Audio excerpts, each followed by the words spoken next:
Kuruppanthara SNDP ശാഖയും Sarathi centre for excellence അക്കാദമിയും ചേർന്ന് വിദ്യാർത്ഥികൾക്കായി ബോധവൽക്കരണ ക്ലാസ് സംഘടിപ്പിച്ചു. Retired colonel Vijayan, academy chairman Aravindakshan എന്നിവർ ക്ലാസുകൾക്ക് നേതൃത്വം നൽകി. അവൈലബിൾ ആണ്. ആ കോഴ്സിലേക്ക് താല്പര്യമുള്ള കുട്ടികളെ ഈ സ്കൂൾ വെക്കേഷൻ സമയത്ത് ഓൺലൈനായിട്ടാണ് ആ കോഴ്സ് ചെയ്യേണ്ടത്. കിറ്റുകളെല്ലാം നിങ്ങൾക്ക് അവിടെ എത്തിച്ച് നിങ്ങൾക്ക് സ്ഥാപനത്തിൽ നിന്ന് നമ്മൾ പ്രൊവൈഡ് ചെയ്യും.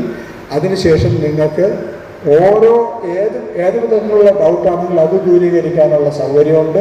നിങ്ങൾക്ക് തരുന്ന എക്സസൈസ് എല്ലാം കണ്ടക്ട് ചെയ്യാനുള്ള അവസരങ്ങളുണ്ട്, സമയമുണ്ട്.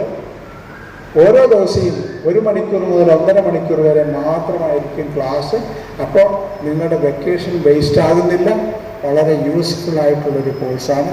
അത് മാതാപിതാക്കൾ കുട്ടികളെ അവരെ പ്രോത്സാഹിപ്പിച്ച് അതിൽ ചേർക്കണം എന്നുള്ളതാണ്. IAS, IPS, IFS എന്നിവയ്ക്കായുള്ള civil service foundation course, interview, coaching എപ്പോൾ തുടങ്ങണം, job interview, soft skill language, body language, നൈപുണ്യ വികസനം തുടങ്ങിയ വിഷയങ്ങളെക്കുറിച്ചാണ് വിദ്യാർത്ഥികൾക്ക് ബോധവൽക്കരണ ക്ലാസ് നടത്തിയത്.